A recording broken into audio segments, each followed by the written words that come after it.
Okay, since the last time we spoke, or I filmed it, I ended up looking through my box of parts, which I have quite a few of, and down inside here, you can see these two half moon plates back there, or half circle plates, and those plates actually hold the transmission spline coming out of the transmission into a spline that goes into the pressure plate.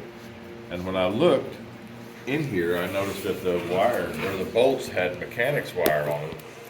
But I know that just from having been into other tractors, that I know that those plates, you can see them right there, that the plates actually hold it all together and it keeps the two splines and shafts from separating. So I ended up taking this entire belt pulley assembly off and cleaning it up, because somebody had used that orange RTV sealant on it over there.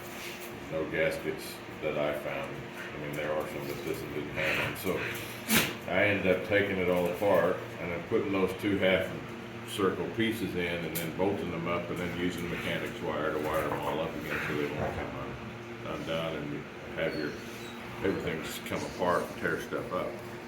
While I was in there, I went ahead and wire wheeled the mating surfaces. It's machined surfaces here between this and the frame, so don't really need a gasket if you use a really good sealant. And I used Permatex aviation sealant. It works really well. And now I'm actually over here. I've got the flywheel on, or the water pump on, and everything, and I've got the governor all set up. So right now I'm trying to go ahead and get This is a water pump. That's the governor. Oh, the governor. Where's the water pump? Has the fan with the belt on it. Right here? Yeah. Okay. So then I'm gonna kind of preliminary get it to top dead center, compression stroke on the #1 cylinder. If you look right here, you can see the marks on the flywheel. Mark this one, this is dead center. And then there's exhaust open, exhaust intake closed. So, and there's your timing notch on it. So now what I do is I come over here and I put the magneto where it's on the #1, where it's gonna fire for the #1 cylinder. And then you just line it all up here. And it's kind of tricky, but it can be done if you just take your time and think it through. So that's what I'm doing right now.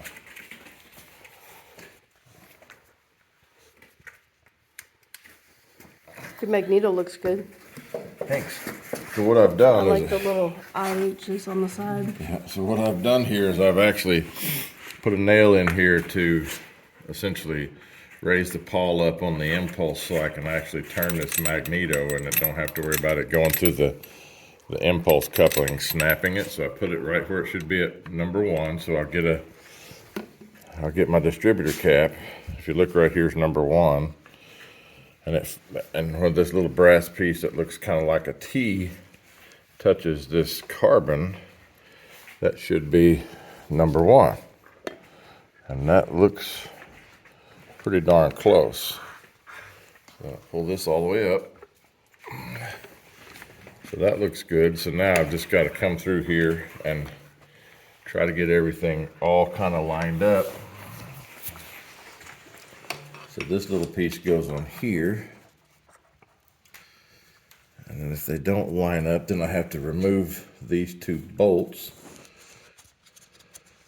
right here and turn this entire assembly a hole or two over to get it to line up to be at #1. Firing at #1 on top dead center on the compression stroke. It's fiddly. It takes a lot of time to do it, but if you don't get it done right, it won't start. So it's pretty darn crucial. And if you get it off a little bit, there's a bit of an adjustment in here you can make with the points, but you want to try to get it as close as you possibly can.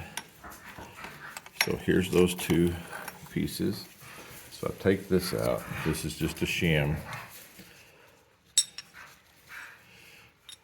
These pieces go here. And what I'll do is I hold this rotor on the front of the magneto where I want it to be. And then I will put that block in. And I will put this block in. Then I will mate them all up. I want it to be just like that. Do you need the shim still, or no? I'll put the shim in a second, so I give myself a little bit of slack here. Then I gotta look through every one of these holes because this will only go in, the bolt will only go into 2 of these holes. So you can be half a hole off or a quarter of a hole off, so you kind of have to just stick your head down there and look and see. Well, it looks like it's this one, so then you try them and see. If you can get it to start, then you know the next one's gonna be 180 degrees from here, straight across. So what I do now is I know it'll go in this hole. So I just keep a mental note of it. I put this shim in, where it goes into the right hole. Right there. Kind of got to hold your mouth just right to get everything lined up.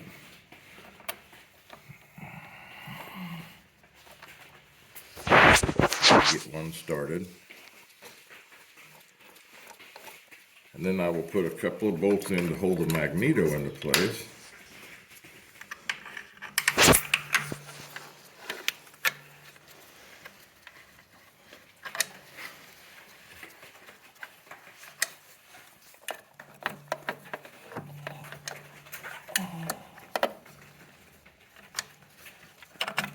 Feel when you get it in the right spot.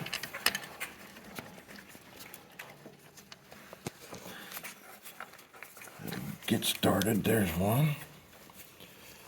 Not really getting them very tight, I just don't want any of this stuff to move because I can't get to this other bolt. So you rotate it. So I rotate, roll the engine over a little bit.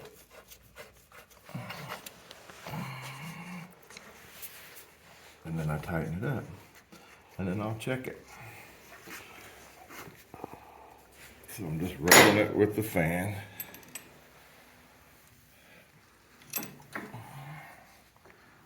So you can see our shim right here. So our hole should be right in here somewhere.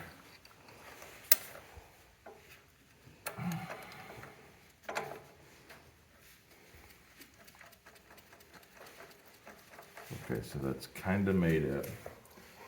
So now I'm gonna roll it over. See what happens when it comes up on the compression stroke.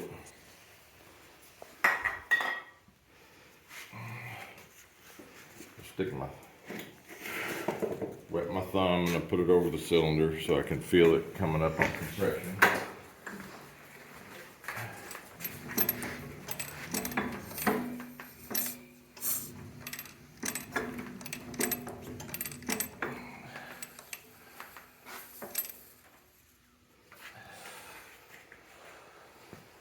A little bit more.